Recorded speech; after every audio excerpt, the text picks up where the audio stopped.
everyone. Welcome to webinar, Renal Nutrition Pre- and Post-Transplant Patients. This webinar was brought to you by a collaboration between Renal Mate and RPSG. Renal Mate is an adherence and disease management for kidney patients. RPSG is a renal patient support group. Also, additional thank you for our partners for this webinar, Renal Diet HQ and My Balance and Wellness. Welcome, everyone. Thank you. Thank you. There are more than 40 million people in the United States have chronic kidney disease. Unfortunately, 90% of them are undiagnosed, which means that more than 1 in 7 Americans suffers from chronic kidney disease. The lead cause of chronic kidney disease are diabetes, high blood pressure, and also other conditions may increase risk of kidney disease, such as heart disease, obesity, having family history of kidney disease, kidney damage or injury, and also getting older. Chronic kidney disease tends to be a complex disease that requires management of underlying issues. And since kidney disease claimed to be hidden disease, the symptoms of the disease may not be seen in earlier stages, and majority patients tend to be diagnosed later in a disease progression. Patients end up with the complications. Complications may include heart disease, stroke, comorbidities, and kidney failure. But the good news are that there are ways to prevent CKD and detect the disease earlier. That's why for people with kidney disease, there are ways to reduce the risk of kidney failure. And for patients who are already end-stage renal disease patients, they can learn and manage their condition better. That's why we believe that today's webinar will provide a great value for CKD patients and ESRD patients to learn more about the ways to manage their condition. And one of the ways is to learn about the healthy nutrition and its important role in managing chronic kidney disease. Regardless how much kidney function you have, what you eat is an essential part of your kidney care plan.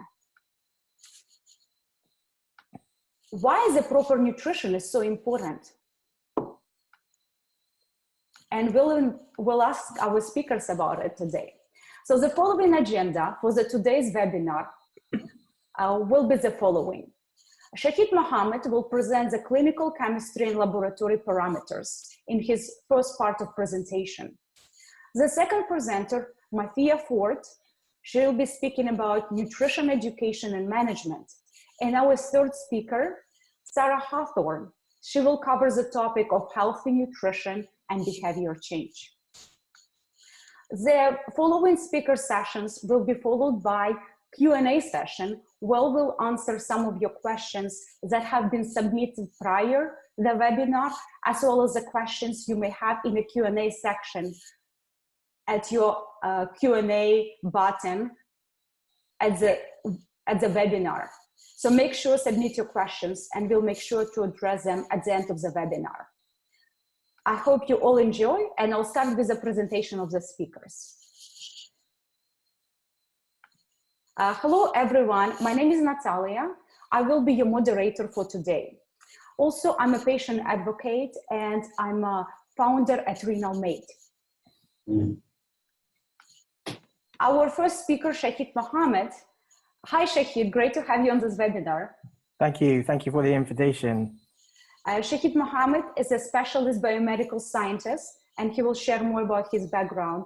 He's also co-founder at the Renal Patient Support Group. Our second speaker, Athiya Ford. Hi, Athiya. Great to have you on this webinar. Hi, good to be here. Athiya Ford, she's an author of more than 15 books on kidney diseases management. She's also the founder at Renal Diet HQ, and she's recently leaves the Renal Mate Board of Advisory, and we're very excited to have you on the team. And oh, hold on one second. Hello, Sarah. Good to have you. Here. Hi, so Sarah, she's a certified health coach. She's advisor with Renal for the last 3 years. And she also a founder of My Balance and Wellness. So great to have you on this webinar. Thank you, it's a pleasure. So let's proceed with our first speaker, Shahid Mohammed. Welcome to the webinar, and please proceed with your part of presentation. Thank you, Natalia, and it's good to be here to participate in this collaborative effort. So hi everyone, my name is Shahid Mohammed. I'm a specialist biomedical scientist by background, also a chartered scientist and co-founder for the Renal Patient Support Group. And today I'm going to talk to you about knowing your renal health, some elements around clinical chemistry and laboratory parameters. Next slide, please. So today I'm going to try and cover what is meant to be quite an extensive disease, but I'm going to summarize this in, an introduction, something about CKD stages, something about the different laboratory parameters that we look out for in the laboratory when we're doing the tests, and then I'll give you a basic summary and where you can find out more. Next slide, please. So to begin with, we have to, I think, ask what the question is. What is CKD, or what is chronic kidney disease? So in this slide, I'm just going to summarize really this disease in these 5 points really. CKD is recognized as a silent, irreversible long-term condition. It tends to establish itself as a secondary healthcare complication owing to obesity, type 2 diabetes mainly, cardiovascular disease, and or hypertension or high blood pressure. Individuals with the disease tend to have a range of biochemical or biochemistry imbalances, including sodium, potassium, creatinine being one of the main ones, and an imbalance of the filtering components or the functioning components of the kidneys, that is the nephrons, to rid of toxins in the blood via urine. The abnormality of renal decline or renal insufficiency is moreover revealed by either doing more radiological testing or scanning through imagery to identify, going down to the pinnacle elements of preemptive disease. End-stage renal disease shouldn't really be confused with CKD. It's actually a continuation where patients receive renal replacement therapy, i.e. hemodialysis or peritoneal dialysis. Next slide, please. So what are the CKD stages? In traditional terms, CKD can be classified into 5 main stages. There are stages that are divided in one of these, subdivided in one of these stages, but I'm not going to delve into that too much. So the severity is classified by the, kidney damage determined by glomerular filtration rate. And this is the GFR, or glomerular filtration rate, is determined by the amount of filtration that your kidneys are able to filter toxins through blood and urine via the kidneys at any one time. And these are some basic measurements, how that's achieved and determined. Next slide, please.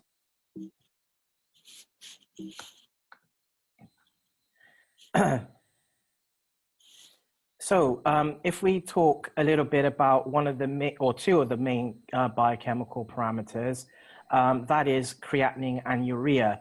So renal function is determined by creatinine, which is a breakdown of the product called creatine phosphate in muscle. So inevitably, creatinine is the main biomarker that laboratory scientists will look out for when doing these tests, and elevated creatinine level signifies impaired kidney function, or actually renal insufficiency or overall kidney disease. And as the kidneys become impaired, the creatinine level in the blood will rise. And that's also a marker where basically the renal function is going to deteriorate further. Creatinine can be higher in muscular people, and that's actually quite important point to make here. Abnormally high levels of creatinine thus warn of possible malfunction or failure of the kidneys. And then if we talk a little bit about urea, it's a small protein-based chemical that is excreted by the kidneys in normal renal function. Urea is useful when used in conjunction with creatinine because it is affected by muscle breakdown also, and how much protein is consumed, and whether a patient has consumed enough fluid. So it actually rises when a patient or individual is dehydrated. Next slide, please. So let's talk a little bit about protein. Protein is quite a big molecule. The main protein marker that might be looked at from a laboratory perspective in individuals is albumin, and it's a protein produced by the liver that makes up to about 60% of the protein in blood. When the kidneys are functioning normally, they retain or reabsorb the filtered protein molecules that return them to the blood. It's important to take this message on that normally albumin is that much of a big protein. You wouldn't normally leak this protein through the urine. So as soon as this is determined in the laboratory, from the laboratory setting, that's a warning sign that that's causing potential renal insufficiency. If the kidneys are damaged, they become less effective at filtering, and detectable amounts of protein begin to find their way in the urine. Protein in the urine, was also termed protein urea, is frequently seen in chronic diseases such as diabetes and hypertension. So it's not just in kidney failure or renal failure. So with increasing amounts of protein, this is actually quite dangerous and causing more problems to the renal side of things. Therefore, in some situations, the doctor may test specifically for albumin as opposed to total protein in the urine. So when they look for amounts of protein in the urine, they're looking at microalbuminuria, which is important to note.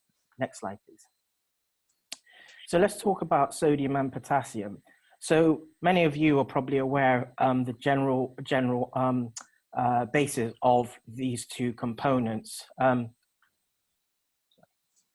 So these two components are basically, they work hand in hand. Sodium is an electrolyte present in all body fluids and is vital to normal body function. It works to regulate the amount of water in the body and to control blood pressure, keeping the right amount of water or fluid available in physiological terms. The body keeps blood sodium controlled through thirst. And even a 1% increase in blood sodium concentration will make an individual thirsty and cause them to drink fluids. And this then brings the sodium electrolyte back down to normal. Potassium is also very important. It's found in all food, and I think we'll be hearing from our specialists about this a little bit later. But it's especially found in fruits and rich fruits, and it tends to be harmful, in patients who are probably more on hemodialysis as opposed to post-transplant. But it's evident that this is something that every patient needs to be on the lookout for. Potassium in the nervous system is critical to maintaining normal electrical heart rhythm and normal electrical signals. And an increase in potassium intake will also decrease in sodium, and crucial to reducing the risk of cardiovascular disease. Next slide, please. So let's talk a little bit about calcium, phosphate, and parathyroids. Now, all of these components actually work hand in hand. Sometimes they, from a laboratory perspective, they are looked at individually, but on a clinical level, they are looked at, as one really. So calcium is one of the most important minerals of the body, and about 99% of it is found in the bones. Most of it circulates within the blood. Roughly half of the calcium is referred to as free or ionized calcium and is active within the body. And parathyroid hormone is also important because it actually helps regulate and monitor calcium and phosphate balance. It is part of a feedback loop, and that includes calcium, vitamin D, phosphate, and magnesium. If calcium concentrations are low, parathyroid hormone concentrations are high, and actually then parathyroid hormone is responding as it should be. Next slide, please. So let's talk a little bit about renal hematology, some basic facts about this. Blood is composed of a variety of living cells that circulate through the heart, the arteries, the veins, carrying nourishment, hormones, vitamins, antibodies, heat and oxygen to all other body's tissues. Specifically, I wanted to highlight a bit about hemodialysis and anemia and hematology. Each dialysis procedure involves a certain amount of blood loss, which amounts to, it ranges and it depends on the size, or I guess, of the individual as well. It can range though roughly on average between 4 mils and 20 mils, with an additional loss of resulting in frequent blood sampling. We all know that I think a lot of these patients will have blood tests quite frequently. The full blood count, or the CBC as known in other parts of the world, is one of the most commonly requested tests and provides an important information about the kinds of numbers of cells in the blood. So that means not just red blood cells, but also white blood cells and platelets. These are all important, especially for aspects of clotting as well. A patient on dialysis also may lose up to 2 milligrams of iron a day, and that's an important point. In addition, chronic infection and inflammation may play an important role in anemia pathogenesis. Next slide, please. So a little bit more emphasis on the red cells and anemia in particular in CKD. There is a relative deficiency in erythropoietin, and erythropoietin is a hormone that actually helps stimulate red cells, and this hormone works particularly prominently via the kidneys. And in CKD patients, this is, when it's diminished, this is why anemia can develop. Iron deficiency, blood loss, inflammation, clotting, and nutritional deficits are also all evident. The central role of erythropoietin deficiency is well documented. There's actually quite a few papers out there that highlight, how this is a problem in patients on renal replacement therapies. Obviously, when there's this anemia happening, then hemoglobin also is evident. The hemoglobin levels actually diminish. This is why patients might require erythropoietin injections to actually help stimulate those red cells. Serum erythropoietin concentration, which is, when we say serum, we're talking about whole blood really, and it is not often reduced completely in CKD, but that ranges from one patient to another. As CKD progresses, deficiency becomes more pronounced, and the decline in serum concentration parallels kidney excretory function loss. Next slide, please. So just a quick summary then, I guess. Laboratory parameters are used by clinical teams and the laboratory teams to understand disease trends. Aspects that surround laboratory parameters in CKD patients post-transplant and physical activity are still gray. And I hopefully will be able to talk a little bit about that later. Diet and nutrition after being on hemodialysis, on a hemodialysis regimen in particular, is also a lifestyle change. And that comes with fatigue and things like that. Support for patients in CKD requires smarter collaborations, I think, because without working, as a whole team, we're never going to be able to help patients get better, holistically. And this is has to go beyond the practice of the clinical environment. Muscle mass increases with protein intake, and this may or may not have a bearing on creatinine early post-transplant. Studies are needed to understand this association, and they're still required. Thank you. Oh, sorry. Yeah, I just wanted to say you can find out more via the Renal Patient Support Group and our activities. So check out www.rpsg.org.uk. Thank you. Excellent. Shahid, thank you so much. It was very informative. Very excited to invite our second speaker, Athiya Ford. Hello, Athiya. Please proceed with part of your presentation. Good morning, good afternoon, wherever you are. I'm Athiya Ford. I'm a registered dietitian. I'm also licensed and I have an MBA, but most of that is just for fun. So I have a realistic approach to kidney disease when I work with kidney disease patients, and I've been working with them for over 20 years. Next slide. So Shahid went over this a little bit. There's just a loss of kidney function over time. I think progression depends on a lot of things. Most people ask me how long, until I get on dialysis, and usually the answer is it depends.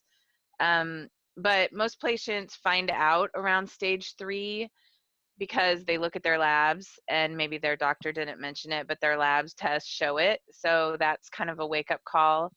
Know that if you're in stage 3, that you certainly can slow down the progression significantly with your diet and nutrition.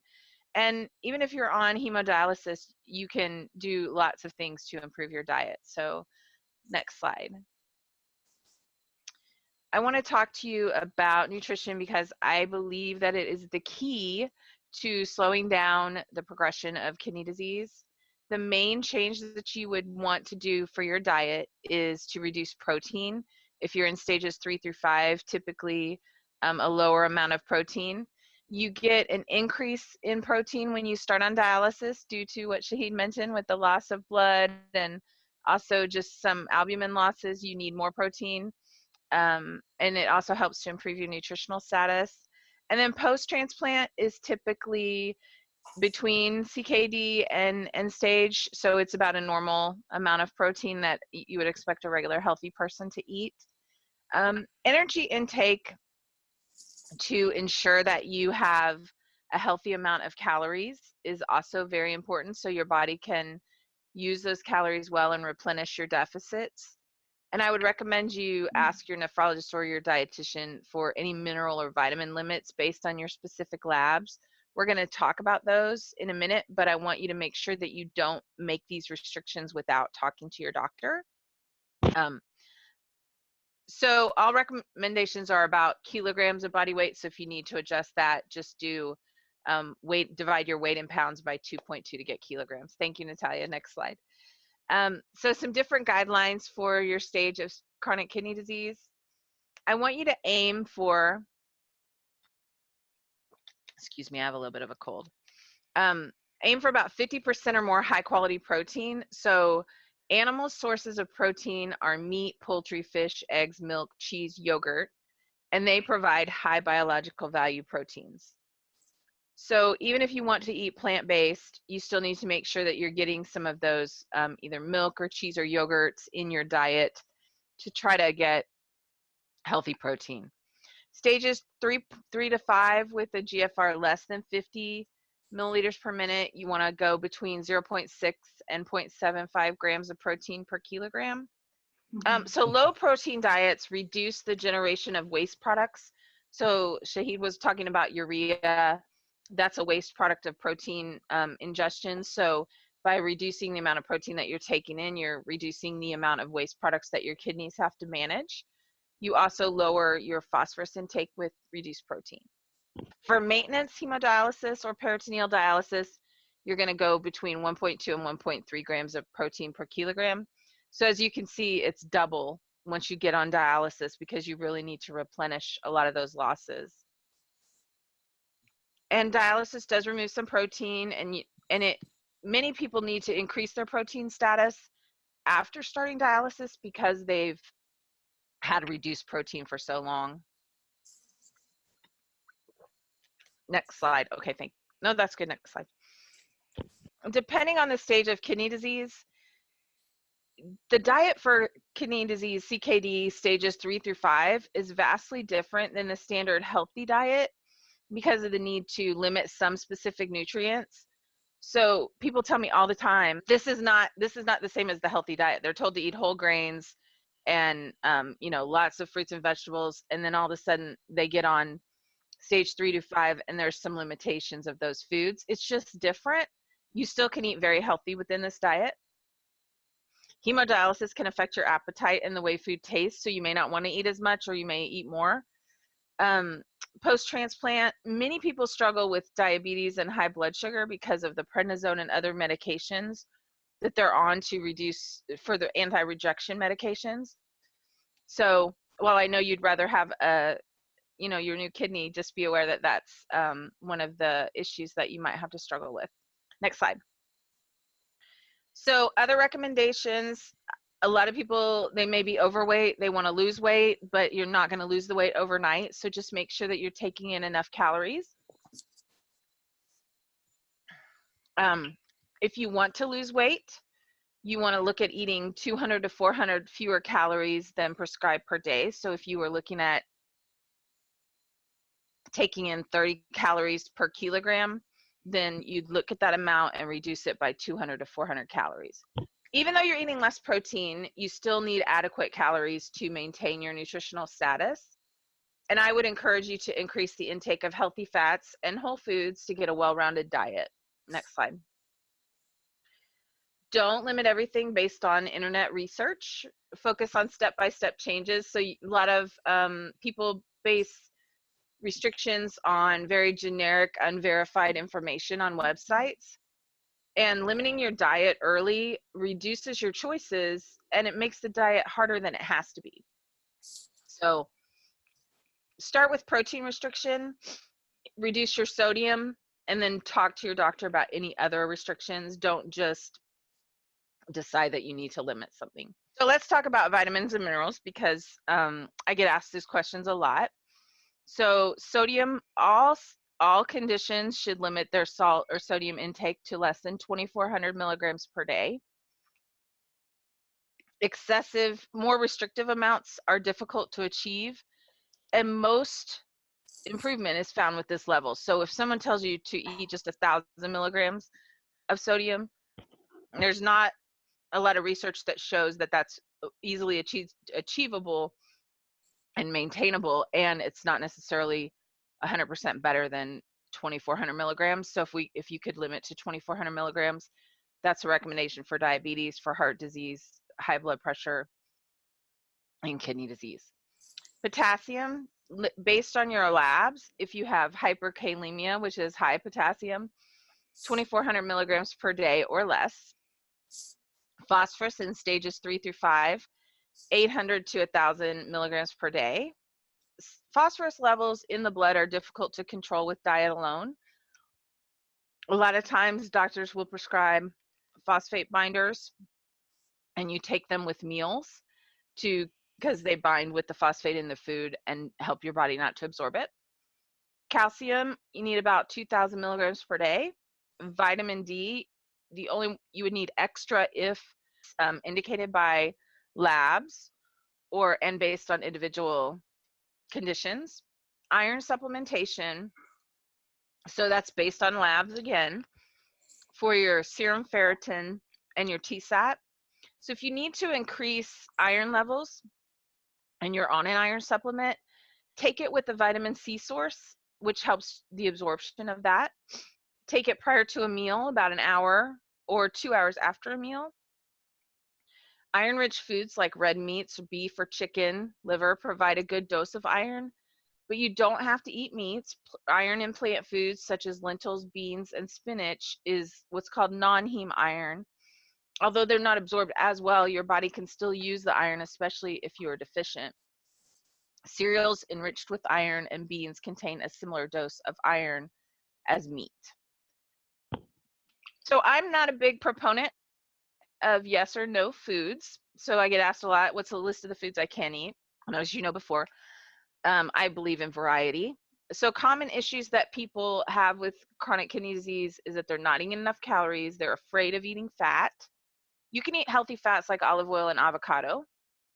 Not eating enough protein. So some people think they need to go to the extreme and cut out protein completely or eat as little as possible, but your body needs that protein to replenish all your hormones and everything that it does. So the balanced approach is what I talked about earlier. You might eat more processed foods, which are higher in sodium and other nutrients. You can help this by cooking more from scratch to control ingredients, and you don't have to go from 100% processed foods to 100% from scratch. You just have to do it a little bit at a time. Start and improve. Don't try to change too much at first. Next slide. So in conclusion, don't restrict too much. Start with protein and sodium. So limit your protein if you're supposed to and reduce your sodium intake. Ask your nephrologist or your physician about any mineral restrictions. And it is a process to change your diet. And I do have recipes on my website, renaldiethq.com, where you can get recipes, and I add the nutritional information for potassium and phosphorus to each recipe. Thank you, Natalia. Athiya Ford, thank you so much for participating in this webinar and presenting all the information. I love talking about this. You know that, Natalia. I love helping people with kidney disease. So thank you. Right, and you are a big advocate of CKD prevention and CKD management. And thank you so much for this comprehensive presentation, since renal nutrition and management is very complicated and complex topic that many patients really have many questions about. So we hope in Q&A session you also will help to address maybe more specific cases for ESRD diet management and CKD diet management. So now we are will be seeing the presentation by Sarah Hawthorne. She's a certified health coach. And Sarah, we're so excited to have you on this webinar.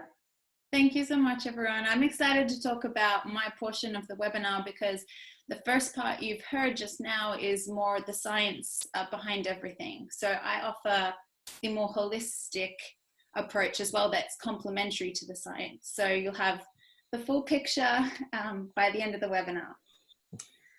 So yeah, as Natalia said, I am a certified health coach, and I work with people one-on-one, educating them about healthy eating habits, nutrition, supportive lifestyle choices, and all that comes together to allow someone to heal from the root cause of their illnesses or health concerns.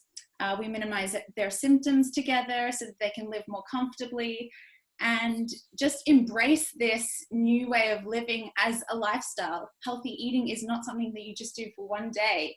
It's something that you do day after day, month after month, year after year, so that you can prevent chronic illnesses and prevent things like diseases and cancers from being a part of your life. So in general, this is just the first thing you want to try and focus on is just adding more good nutrition into your diet. This comes from whole foods. So it can be as simple as replacing packaged and processed foods in your kitchen and your pantry over to things that you may see in the produce section of your supermarket or in the butcher at your supermarket, where things are as nature intended. They're whole ingredients. You don't have to read through a long list of things that you don't recognize and identify and get confused about how much sodium and potassium is in there, especially added sodium, right? When things are fresh, they have a balance of nutrients more often than not. And we can go in with eating them with more confidence and less anxiety. So we want to focus on getting vitamins and minerals from lots of different produce, all colors of the rainbow that offers us beautiful antioxidants. We want to focus on the protein, as everyone's already mentioned already, but in the right amounts. And you've already heard some great sources of protein. I think quality is important with everything, so just making sure things are humanely raised, ideally where possible and where budgets allow, maybe organic and grass-fed, if they're animal proteins, and healthy fats, fatty acids. Omega-3s are one of the most anti-inflammatory fats on the planet, and they allow us to reduce the fire within our bodies and to create a balance where we can feel more well. So you can get that from fatty fish. Some examples of fatty fish are sardines, anchovies, wild Alaskan salmon, 3 of my favorites. And then vitamin D from sunshine. If you're deficient, simply going out in the sun and getting some sun exposure on bare skin. I'm not talking about giving yourself a sunburn. You don't want to go out in the middle of the day when the sun's the strongest and the most severe, but early morning sun or late evening sun, just 10 minutes alone could be enough to boost your vitamin D levels. And where needed, taking a supplement. Now, vitamin D is a fat-soluble nutrient, so we want to take, if we're supplementing with it, we want to take it with a meal containing fat. And that's the best way to absorb and utilize vitamin D so that we have strong, healthy immune systems, so that we have really good moods. It impacts so much of our health. And lastly, we may not think about this, but just water.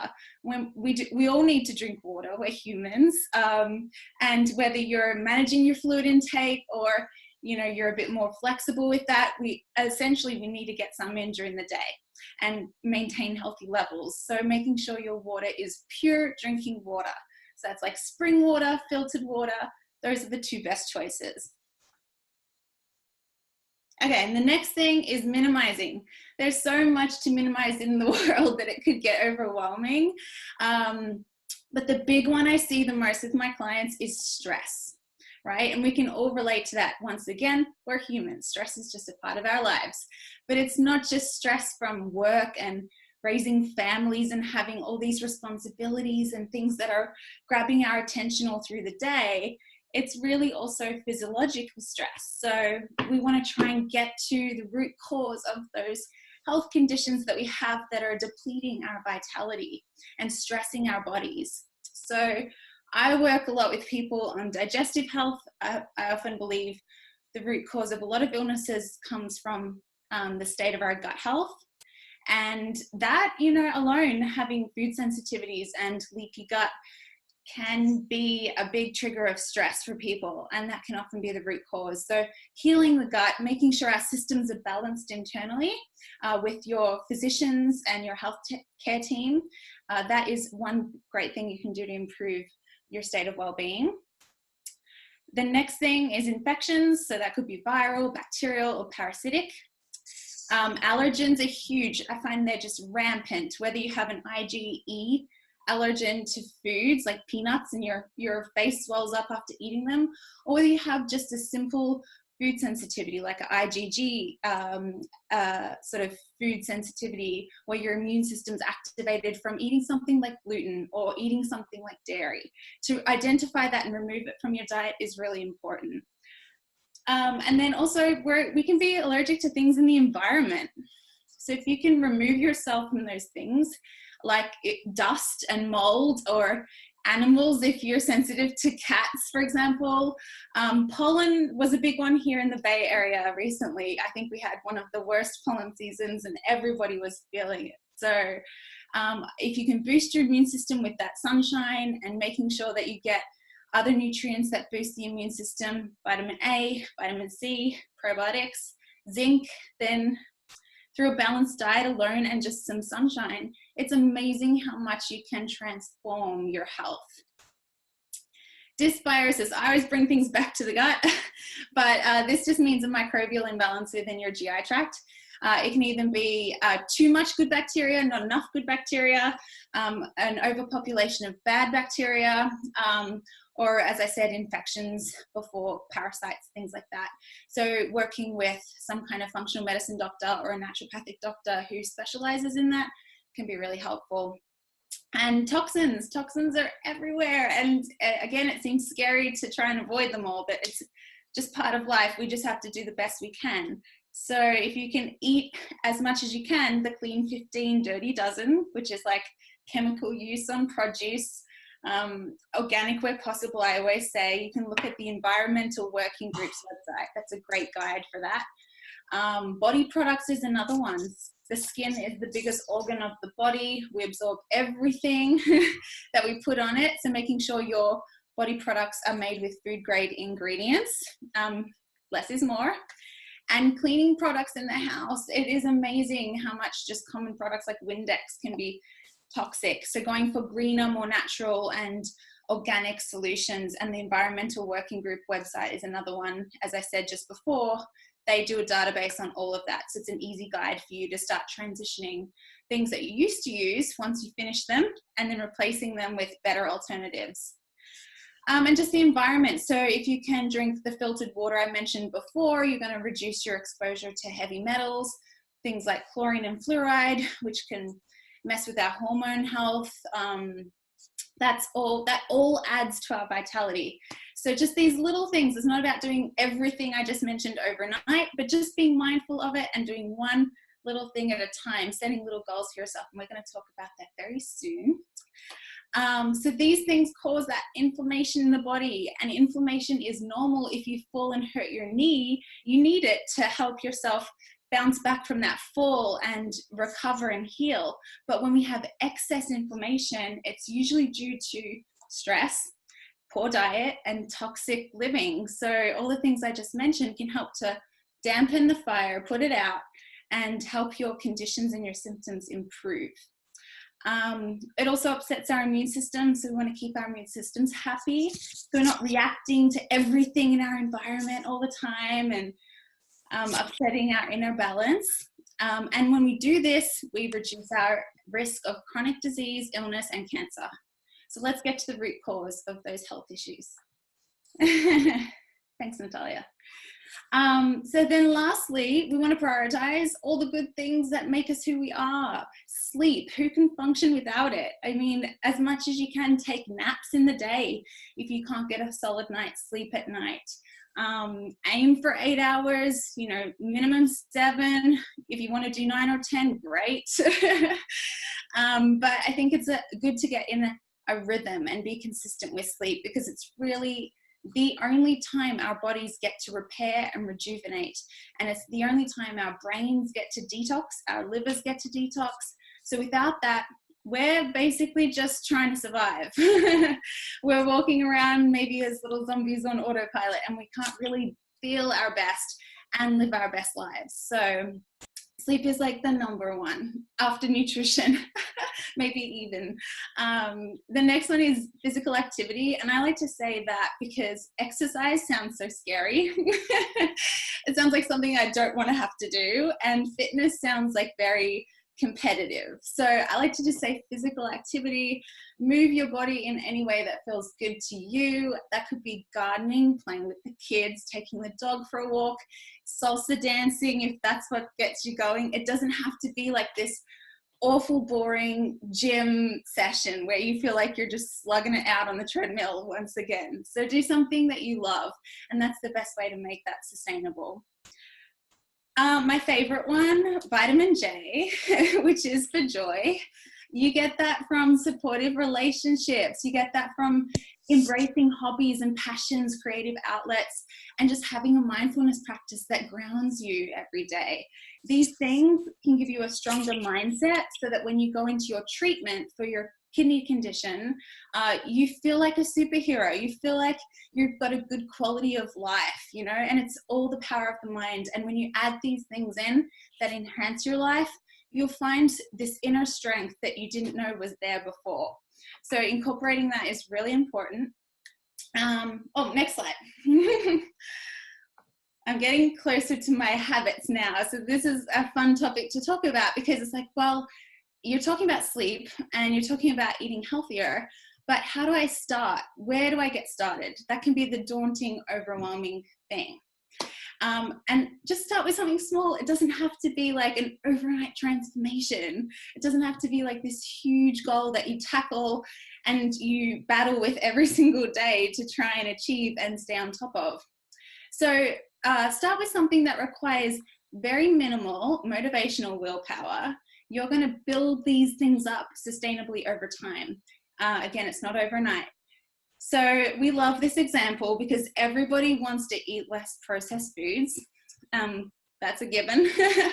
But we always fall trapped to resorting back to them because they're just so easy, they're so convenient, right? You just sort of grab them and go, and our lifestyles kind of need that.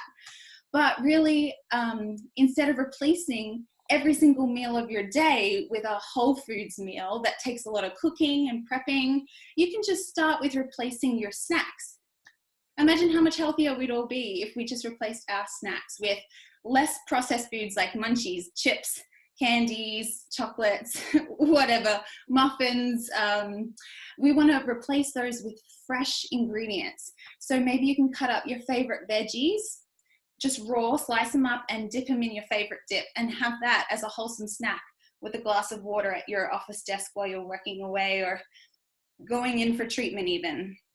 And then also one of my favorites is just fresh fruit, a whole piece, not a fruit juice. We don't need all that sugar in one go, but just say an apple, a simple apple with a handful of your favorite nuts. Done. You're going to have energy, your blood sugar levels will be stable, and you're going to feel satisfied. Next slide. The next one is repetition. We don't want to just do something once a week and then stop and forget about it. We want to try and do it day after day. So do that small thing I just mentioned, day after day. And notice how at first it may feel like it takes a bit of effort, it may feel very unnatural, and it may feel like a bit of a chore. But eventually, with that consistency, you're going to feel it be just a natural part of who you are, natural part of your lifestyle. So repetition is key. And then you'll gradually build on that as you go. So what started as a small goal, that'll get easy. After a week or two, you'll be like, I got this.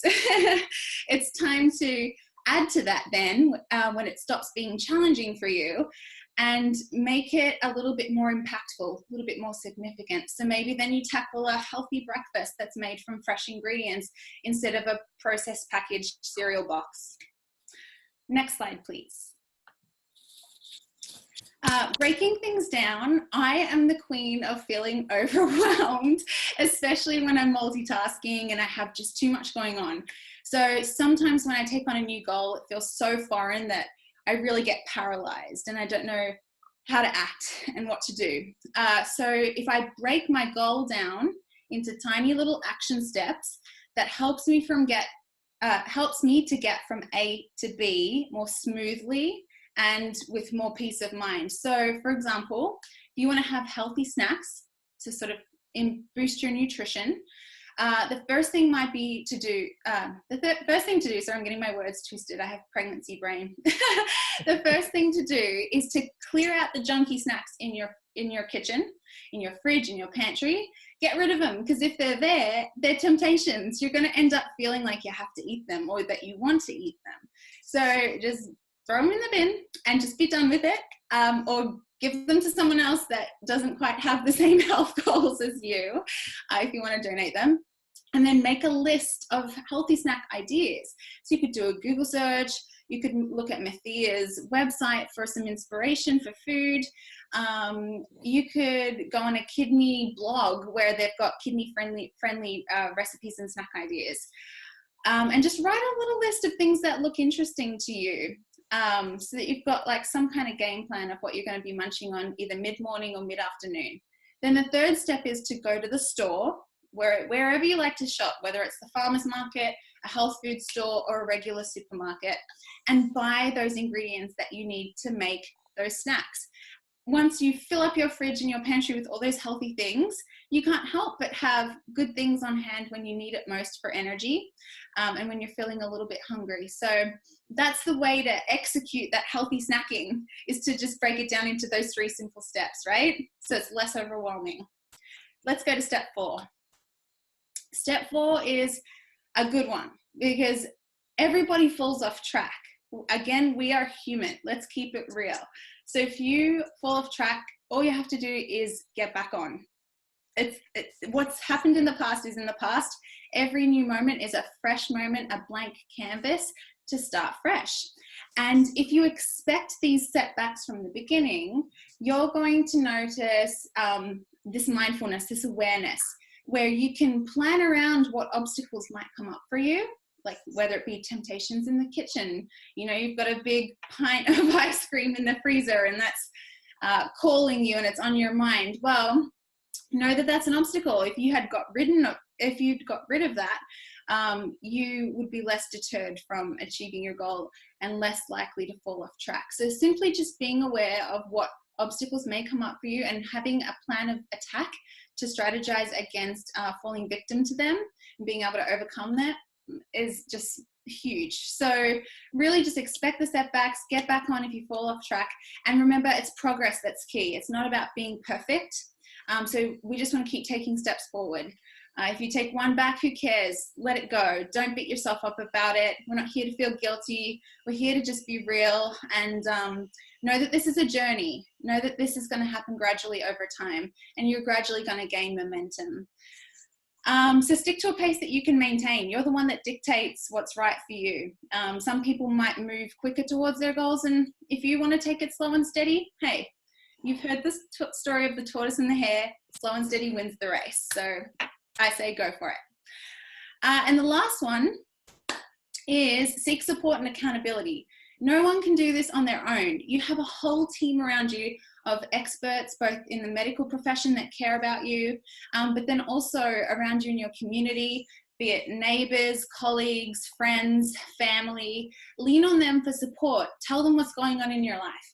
Ask them to help if needed. If you don't know how to cook something healthy, get someone that you know that does to come over and just show you a quick and easy stir fry. We all need to learn and we all start from scratch. So meet yourself where you're at, have realistic expectations, and just stick to your intention. It's got to be a good intention. It's got to be clear with a really heartfelt meaning behind it, and refer to it daily so you don't forget it.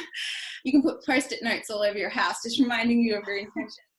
Again, it's not about achieving miracles in one day. Even just the smallest little thing, give yourself a pat on the back, give yourself a gold star. Remember when we were kids, how good that felt, right? So reward yourself. You may want to reward yourself at the end of each week for your efforts. Maybe it's something like going to dinner at your favorite healthy restaurant, or maybe once a month with a really relaxing massage. Maybe at the end of 6 months of sticking to your goal, you go on a little mini vacation. These things will help to motivate you and help keep you on track. And the last one is, I want to leave you with this. Remember that good health is your greatest wealth. We cannot live our best lives without it. So if we can manage our condition and prevent things from getting worse quickly, then great. We've got more quality of life. We can enjoy the people that we love to share the days with and our favorite activities with. We can be in nature. We can get active. We can do things we're passionate about. So your health is truly your greatest wealth. And that's why I love working with people so much and love what I do. So thank you for listening. And I hope that this was really helpful. Yes, of course it was. Thank you so much, Sarah. It just really feels we got a weekly dose of vitamin J, vitamin joy. And we're certainly very excited to have all of the speakers today who are very passionate about the work they do in contribution to life of renal patients. And after the presentation of the 3 speakers, we really hope all of you already made your plan how to improve your nutrition.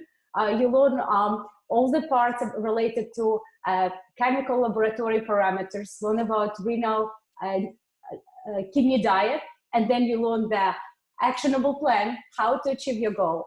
And now we're moving toward the Q&A session. So if attendees who are listening us right now, if you haven't submitted your questions, you have another 5 minutes to submit your questions in the Q&A. And we'll proceed with the prior questions we've been requested to answer. Just before we move towards the Q&A, I want to update you that we will be launching another 5 webinars that will be covering the topic of renal management, and with Shahid Mohammed and the RPSG and Renal Mate will be facilitating those webinars on a monthly basis in Q3 and Q4. So even through your busy summer, check your inbox for the updates. Certainly, we're always looking how to improve. we'll be sending you the recorded version of this webinar as well as the webinar survey. So please answer those questions, share your feedback, and we would like to provide you the highest quality content. Besides this, as Athiya mentioned, she has an amazing recipes at Renal Diet IQ. So HQ, IQ, but we'll make sure that in a follow-up with this webinar, you'll receive the list of the recipes, and you can reach out to her if you have any questions.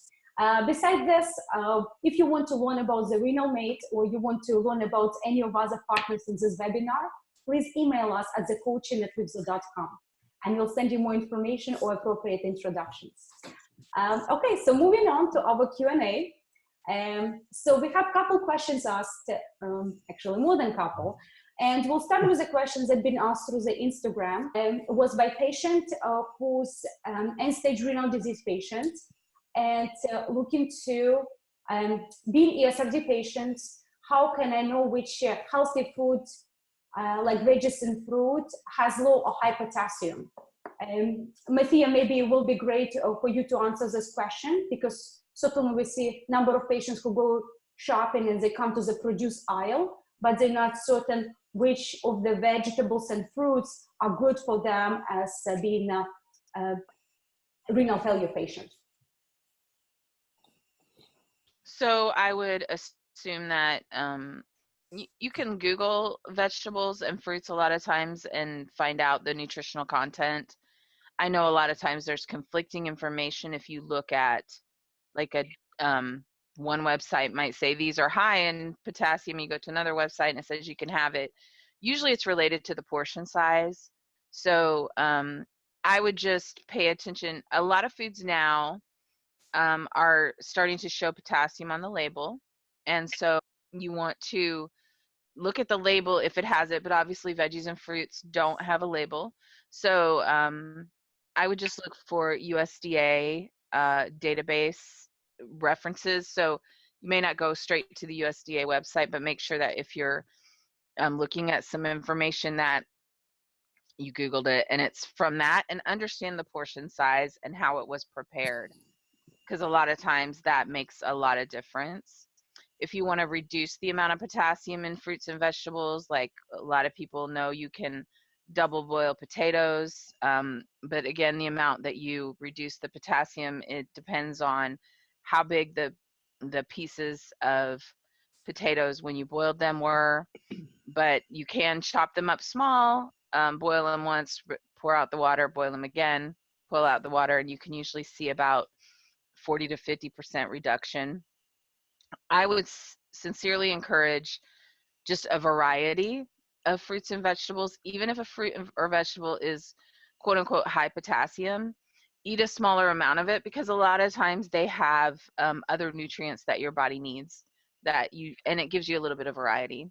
But that's how I would look for foods are high. You can look for lists, but the problem is you don't always know the portion size, and you don't always know where that information came from. Can I add in here then, if Please, that's right? please.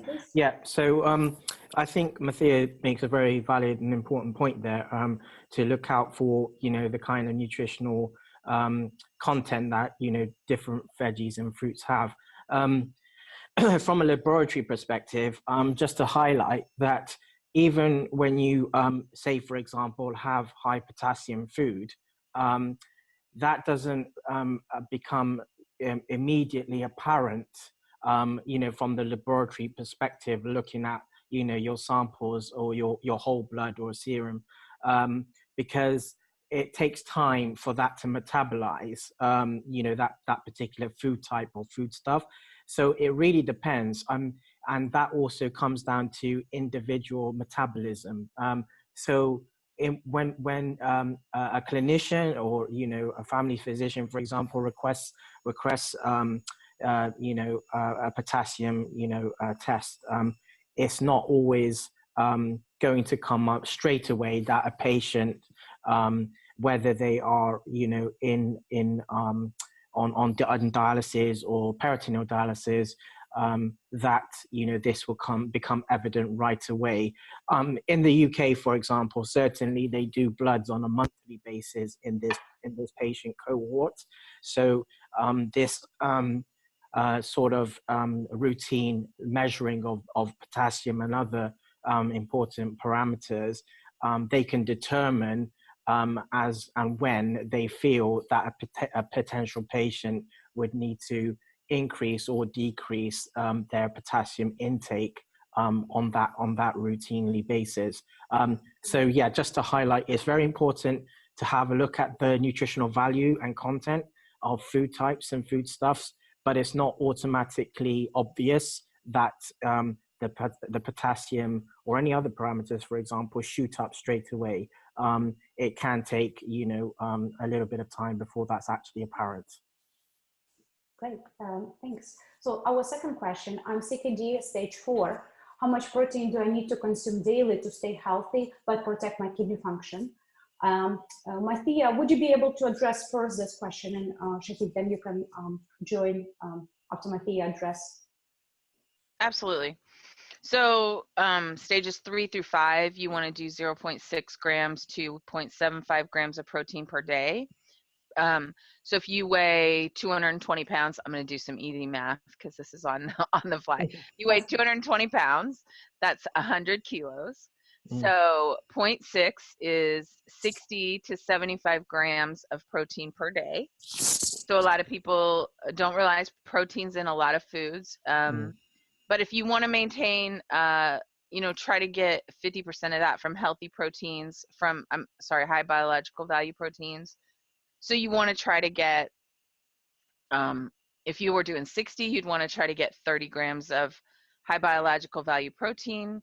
And things that are like eggs, cheese, meat, chicken, fish, those all contain about 7 grams of protein per ounce. So if I wanted to get 30 grams of high biological value protein, 4 to 5 ounces of meat or fish per day would give me that. And then, you know, get protein from other sources like nuts and seeds, and fruits and vegetables do contain a little bit of grain. People don't always realize that, like, pasta contains protein, so you can get protein from there. I would read your labels and everything else. But if I was to give you a range, 60 to 75 grams per, you know, if you had 100 kilos. So take your weight, figure that out.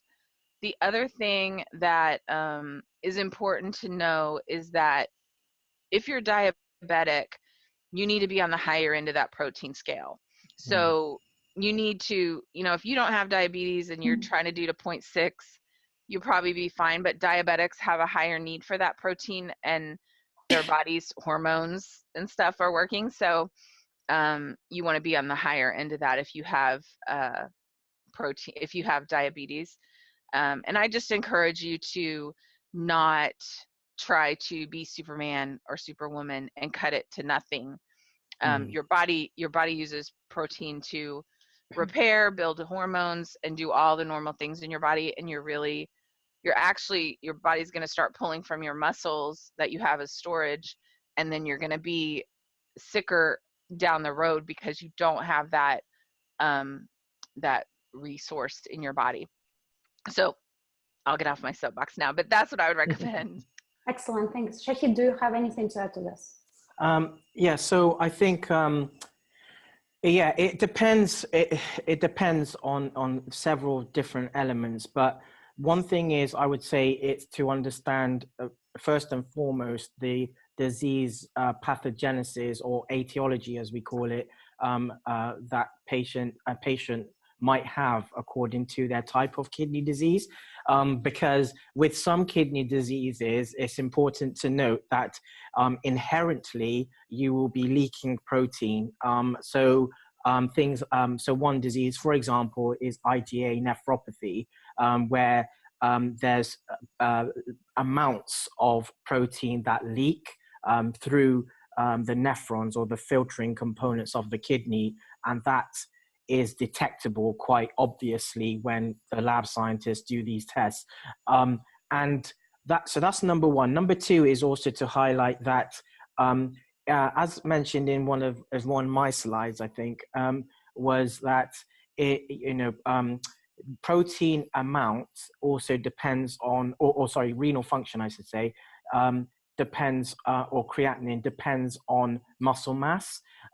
So if you're quite a big person, ultimately your creatinine is going to be looking quite high, but actually that might be normal for you. So if you're taking a lot of protein type foods, then your creatinine will reflect that. Sometimes it's important to note this, and clinicians and even scientists, it can throw them off, because if they don't know the patient is actually physically involved in activity and things like that, then actually they might have a high creatinine, but at the other side they actually look fit. So the protein is not going to be in a normal healthy individual, it's not going to be a problem.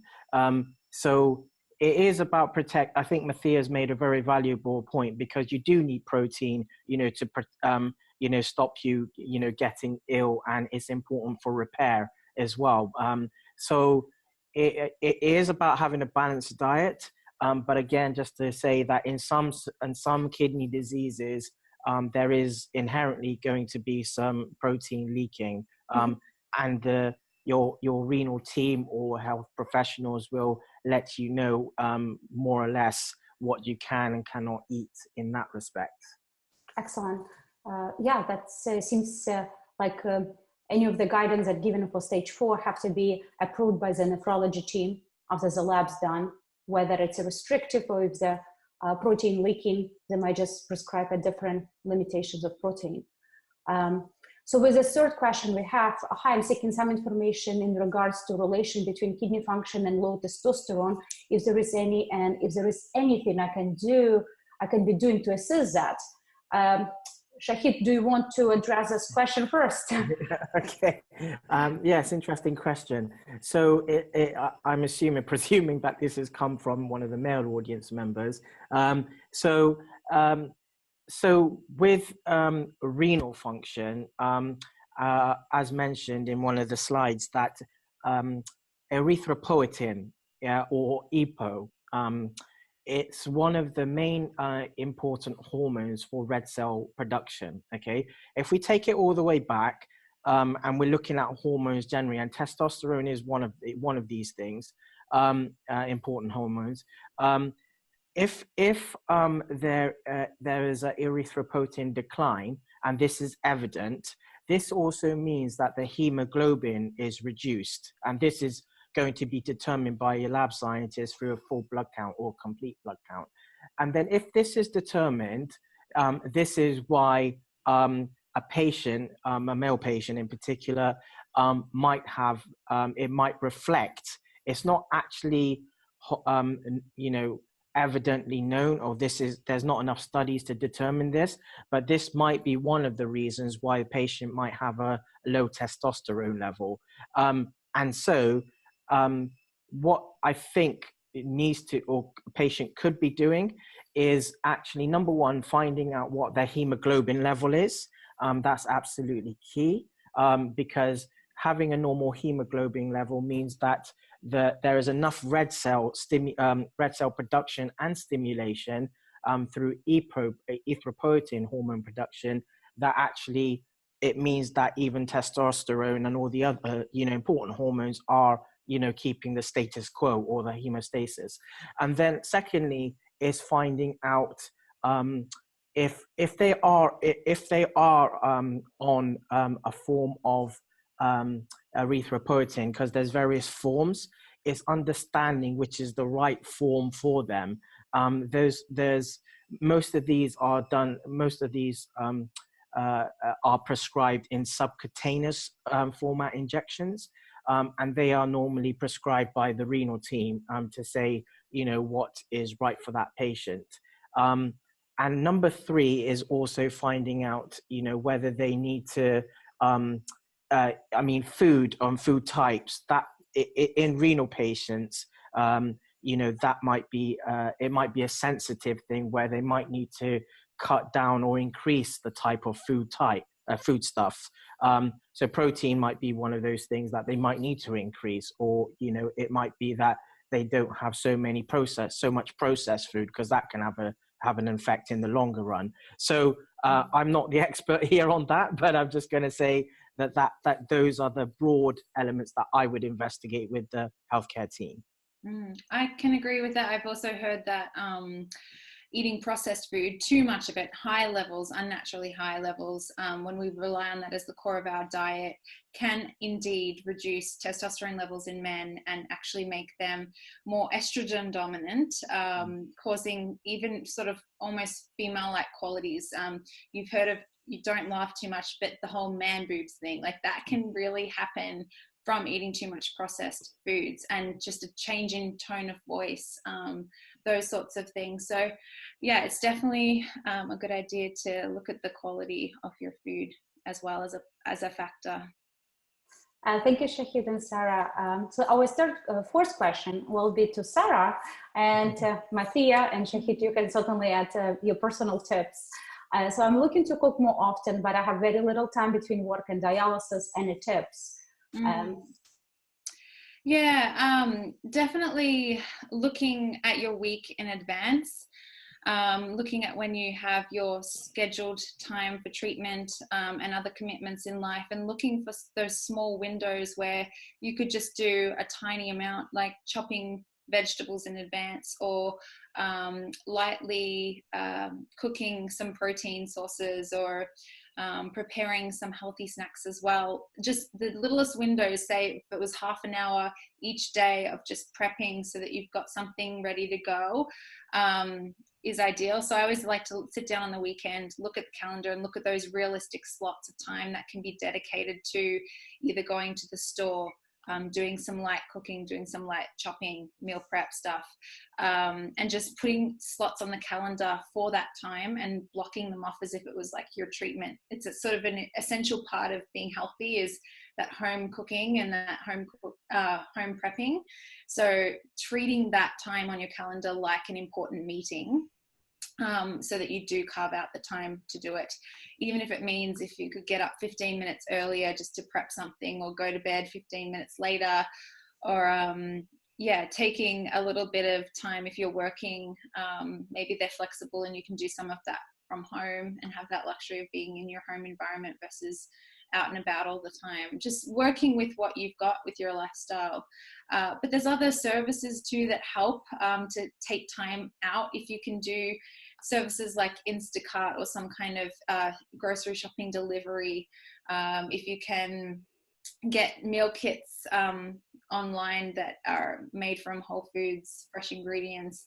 These days technology is there to help us, and depending on what's available in your area, in the Bay Area, we're very blessed to have a lot of options like that. So or even delegate to friends and family if they are happy to donate a little bit of their time, knowing that you've got a full load, having people contribute and not being afraid to ask for a little bit of support if you don't have the financial resources to be able to use those services.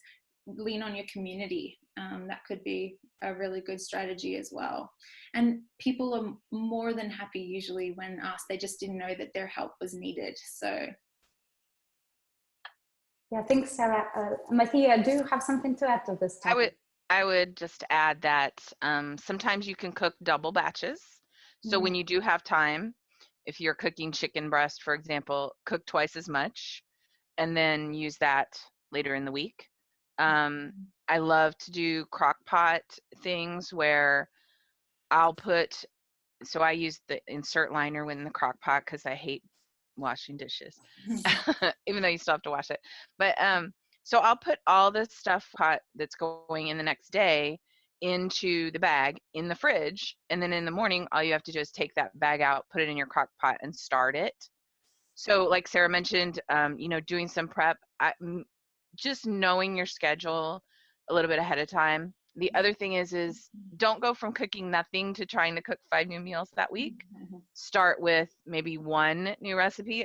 I have a 13 and a 14-year-old, and if I try to spring 2 new recipes on them a week, I'm getting in trouble. So just give yourself a little grace and make those small changes, but don't try to go from 0 to hero. Just try to do those little things. I personally love doing the double, even if it's soup, for example, and I made a low sodium soup, I'm freezing it in some little Ziploc containers or squares, and then I can just take it out with me and take it with me wherever I'm going, or microwave it at home, and then it's ready to go. So you might think about doing some pre-cooking, pre-chopping, all that type of stuff. But also encourage you to spend maybe a little time on Pinterest and get excited about some yummy foods that you would like to eat, and add them to a board. And then that way you're not losing them, but over time you can try all those new foods. And if you're excited about it, you're going to have that investment to want to spend the little bit of time extra to do it. Totally. One more thing on that, the smaller you cut things, the quicker they cook, right? So if you want to roast up some veggies, cut them into the tiniest cubes you've ever seen, and they'll be done in a hot minute. But if you do big chunks, you're going to be waiting 45 minutes to an hour for them to cook through. Same with proteins. Get thin cuts of chicken and thin cuts of fish versus like thick fillets, because those thick fillets take a long time each side. If you're pan searing, for example, to cook through. Fish, when it's really thin, could cook in 1 minute on each side, and there's your protein. So the smaller the better. Yeah, excellent tips. And we certainly can see the weekend coming up, and it's really exciting that as many of these recommendations are so easy to try out, and maybe some of the attendees can try out some of the recipes we'll be sharing, and you can email us back some of your pictures, and we'll be happy to share them through social media. So with our last question we have, I'm looking to lose weight to get qualified for transplant, and there is any restriction for ESRD patients in losing weight? Who would like to take this question? I could take this. I'll take some of this anyway. Yeah, so it's a very important point, question that's been raised here, because for a lot of patients, obviously there's a wide range of, issues that they might be going through. It's physiologically, psychologically, they have various things to deal with.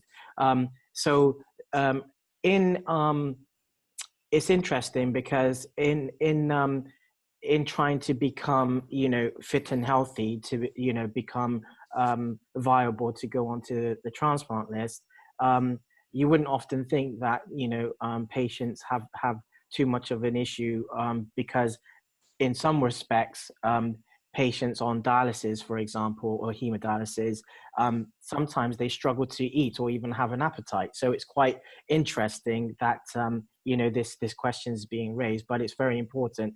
I think one of the best ways to do this, though, is like some of the other speakers have mentioned, both Athiya and Sarah, is actually about having a good routine, and sticking to that routine, whatever that might be. So if it's, I've known patients in the past where they would be on dialysis 3 times a week, for example, but in between those dialysis sessions, so if they were on dialysis Monday, Wednesday, Friday, for example, on Tuesdays, Thursdays, Saturday, they would make a habit of actually hitting the gym, and they would be using that as a motivational skill to actually participate in physical activity or getting involved in a hobby and things like that. And that's actually a good way of, making sure that you could be, you're doing your part really to get fit and well, so you become more, I suppose, attractive to becoming on the list of having a transplant. It's also about having a balanced diet. I mean, we've heard a lot about this, and at the same time, knowing what your parameters are, that are going to, be most effective you know, going to be a hindrance, I think, to actually making you feel unwell or making you more liable or viable to increase your weight in a bad way. So I think, you know, those things are things you need to look out for, and actually getting involved in some sort of physical activity. It doesn't have to be hard activity that you can't do, you know, like, you know, lifting weights or things like that. You can just go for walks, you know, slow walks, but keeping that, you know, routine between your dialysis sessions. That's going to actually help, you know, you a lot, and you actually make your heart stronger as well, which is actually what the physicians want. Your heart needs to be able to sustain, you know, the operating procedure that you have to go through when you have a transplant. That's what they are looking for. So if you can do that and have that as part of your routine, that will actually open up, you know, a lot of headway for you, I think, you know, to do that. So having a routine, that's one of my things. Excellent. Anyone else want to add more to this one? I would love to just add a couple of little things. I think that's all fantastic. Definitely moving your body and focusing on the foods that you're putting in your body. But also, I'm in my practice and working with the people that I do, I often see things called weight loss resistance. And for some reason, despite their best efforts of working out and eating healthy, they're not getting the results that they want. And again, it's looking at the root cause. Are there hormonal imbalances within the body? Is there some gastrointestinal distress going on from, say, food sensitivities? When inflammation is skyrocketed way high, or our immune systems are upset, again, this could be a factor. So just focusing on those holistic components that we covered in the webinar, like good sleep, pure drinking water, stress management. Stress is huge. Stress can definitely disrupt things like our thyroid hormone balance and everything else in our systems. So that's a big preventer of losing weight, just stress alone. So making sure you're embracing those mindfulness practices. Again, it's holistic. There's not sadly one method that works for everybody and one quick, easy overnight thing. You really have to just pay attention to your body and be aware and do what you feel is best for you. But do remember that all of those other things are important as well. The only thing I'll mention is that typically once you determine how many calories, you can reduce them by 200 to 400 calories a day. If you're on hemodialysis or peritoneal dialysis, you have access to a dietitian. You should talk to them. You know, and one of the biggest things is tracking your food, writing down what you're eating, and that will help you determine kind of where you're having some issues. Yeah, food journals are great. And the two biggest things I see that give people great weight loss results, getting rid of refined flour products and getting rid of refined sugar. Those two things alone could be a big one, and just focusing more on those real ingredients versus thinking how many calories an avocado has. Don't stress about those micro details. More focus on getting rid of the stuff that isn't adding to your health and wellness and could be sabotaging your weight loss. Refined sugar, refined flour, big ones. Just alcohol, one more thing. Alcohol's another. just one more thing here. I would just say, if you know, you have your dialysis regimen, a patient has a dialysis regimen later in the evening, say from, I don't know, 6 till 12 at, you know, a.m., 6 p.m. till 12 a.m. So it's going into the night or into the evening. They might find that, you know, it's harder to sleep because actually the body is actually completely worn out, I would think. And then in the mind is actually very, you know, awake, you know, and this is one of the side effects of long-term dialysis or long-term treatment.